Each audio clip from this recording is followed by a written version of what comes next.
वात्सल्य वाले स्वार्थी वर्धमान सागर जी महाराज की जय। जय बोलो सर मंगुरु अपूर सागर जी महाराज की जय। जय बोलो मंगुरु सर अपूर सागर जी महाराज की जय। जिसके जीवन में गुरु नहीं उसका जीवन शुरू नहीं। एक कहावत है कि नो मामा का भांजा, और कभी कभी भूखा रहने की नौबत उसकी आ सकती है। वो तो सोचता है कि वो वहाँ खा लेगा, वो सोचता है वहाँ खा लेगा। तो मेरा निवेदन ये है कि एक गुरु जरूर जिंदगी में बनाना चाहिए, और उस गुरु के बाद आते जाते रहेंगे तो गुरु भी सोचेगा कि मेरा एक चेला है। और यूँ तो किसी सबके पास जाते रहेंगे, सब सोचेंगे भाई सबका एक चेला है तो जो है। तो मैं तो ये कहूँगा कि एक गुरु जरूर बनाना चाहिए। सन 2011 में आचार्य श्री वर्धमान सागर जी का चतुर्मास तेरापंथी कोटि में समय शिखर जी में हो रहा था। तो मैं वहाँ पे दर्शन करने गया था। तो पहली बार मेरी मुलाकात, उससे पहले देखा था, सुना था, लेकिन बातचीत कभी नहीं हो पाई थी। तो आचार्य श्री जी मैंने निवेदन किया कि महाराज जी मैं आपके लिए जो है आठ देने की भावना रखता हूँ, मेरे सूत्र जल के त्याग है।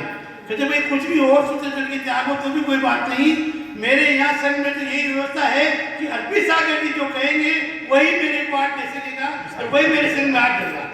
उस समय फिर मैं अर्पित सागर जी के पास गया, मैंने निवेदन किया, मैंने कहा महाराज जी उन्होंने मुझे भेजा है, मेरी इच्छा आठ देने की है।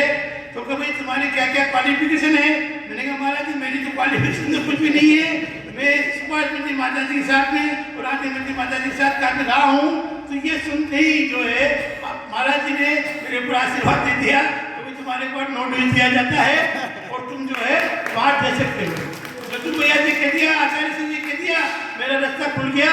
मैं 10 दिन वहाँ रहा, 10 दिन रोज मैंने गुरु जी को और जितने संघ में मैंने दे सकता था मैंने हाथ दिया। इसी मेरी पहली मुलाकात ये समय शिखर जी में संघ से हुई।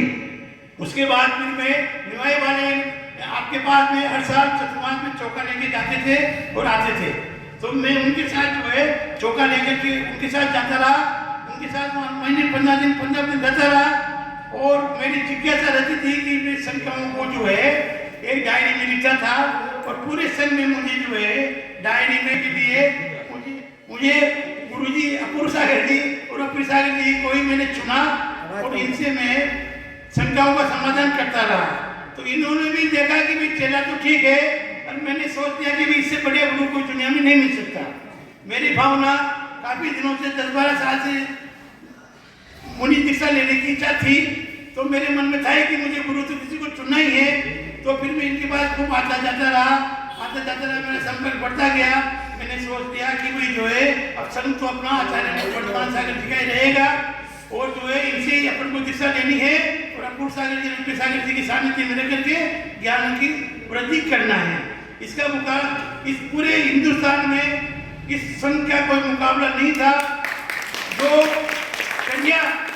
जो चर्या आगम के अनुसार होना चाहिए, वो चर्या जो है आज भी इस संघ निभा रही है। एक बहुत बड़ी बात है। इनको गुरु क्यों चुना मैंने, उनके लिए मैं आपसे निवेदन करूं, इनके पास 1 मिनट तो बहुत आगे की बात है, इनके पास 1 सेकंड का भी टाइम नहीं है कि ज्ञान बढ़ाने के अलावा दोनों ये युगल मुनिराज कहलाते हैं।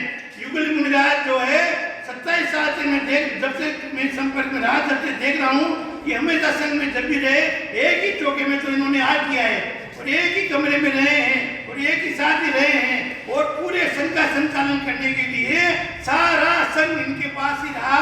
इनकी जो कहते थे वही संघ में होता था, जहाँ प्यार करना होता था इनका ही सारा जो है बाउंड था।